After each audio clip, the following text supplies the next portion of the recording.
namuhla ekseni kuphi lapho khona ufoleke lithuba lekulalela iRhapsody yemaqiniso lebhalwe ngumfundisi Chris Oyakhilome DSc DD. Siyabonga ukuthi uhlanganyele nathi namuhla sisafundza sona sifumvo sethu solamuhla kungilesithavu tilishumi nakunye enyangeni yengongoni emnyakeni wa 2024. Lamuhla ke umfundisi utabeke asifundisa ngesihloko lesithi nyalo njengoba Jesu ayinkosi kuphila kwakho.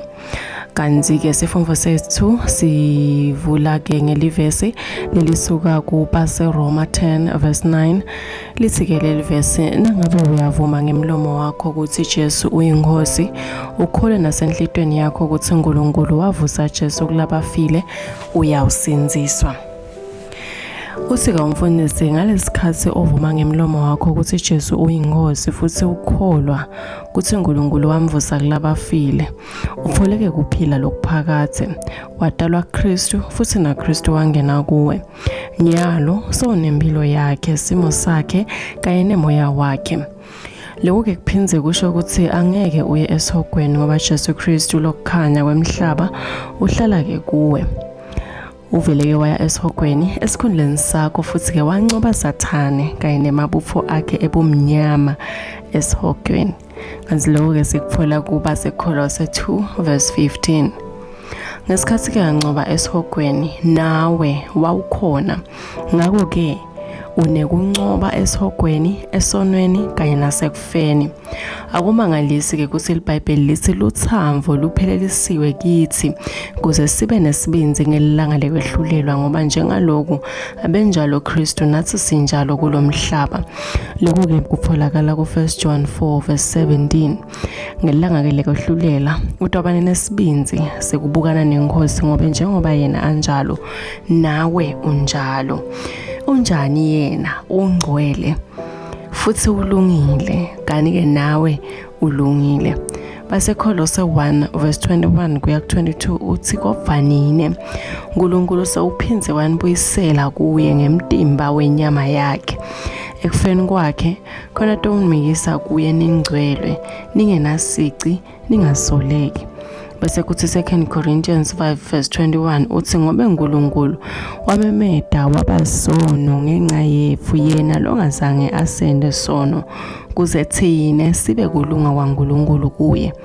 Kungumsebenzi wakhe ke asikaceli lutho kulokho kuyamjabulisa kusenda sihlanganyele bamvini baNkulunkulu sibe bangani baNkulunkulu.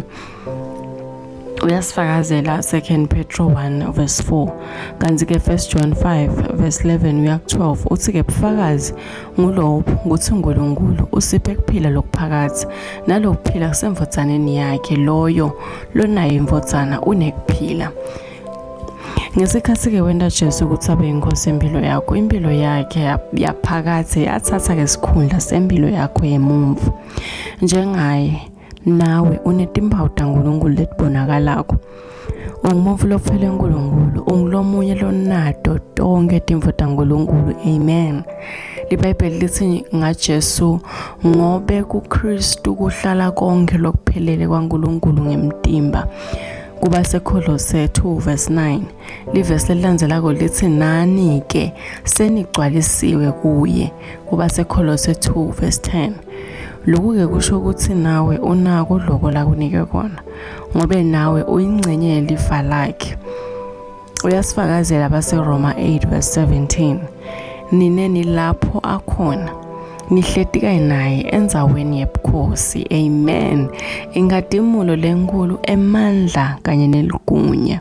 Kubase Efesu 2 verse 6 ungenta ke tonke timvo ngobe usebenta ngeligama lakhe futhi yena ungisomandla letimvo kanye naletinye letinyenti tiligciniso nyalo njengoba Jesu seyinkosi yempilo yakho. Amen.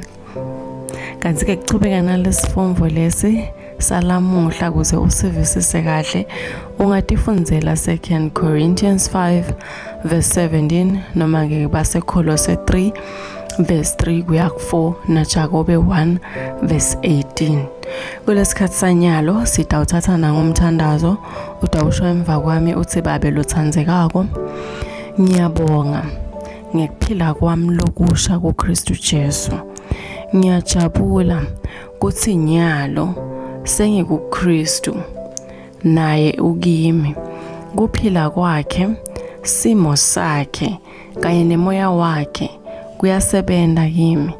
Nginaloko lanako ngobe nami ngiyindlalifa kanye naye. Ngimi lapho akhona ngobe ngihletika yena yenzaweni yekubusa.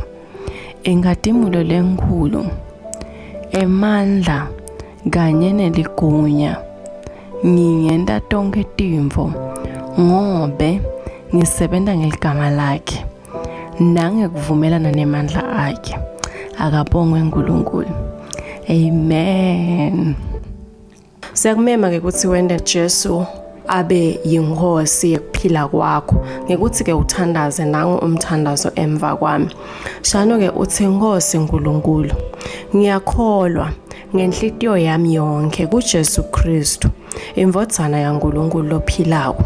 Ngiyakholwa ukuthi wangifela futhi uNkulunkulu wamvusa ekufeni.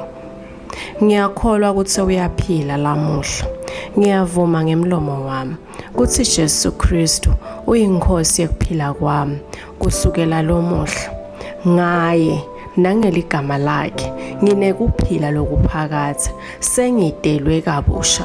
Ngiyabonga Nkosi ngiyekusinzisa umphefumulo wami. Nyalo sengumfana waNkulunkulu. Haleluya. Siyakuhalalisela nyalo sewungumfana waNkulunkulu. Kanti ke kufunza kabanti ngempilo yakho lensha kuKristu. Sikhona njengelibandla laseChrist Embassy eSwatini. Ungasishayela ku7607 2865 noma ke 76124 noma ke usibhalele eposini lefu lembane lelithi ce@swatini@gmail.com. Siyabonga. Kanti ke ngifuna ukuthi ukhumbule kuthi kulalela kwakho kwale Rhapsody yemagciniso lomuhla akukabi nje yimvo ukuthi uyiphole ngeliphuba, kepha kube yimvo lehlelwe uNkulunkulu kujinja impilo yakho lamuhla. Amen.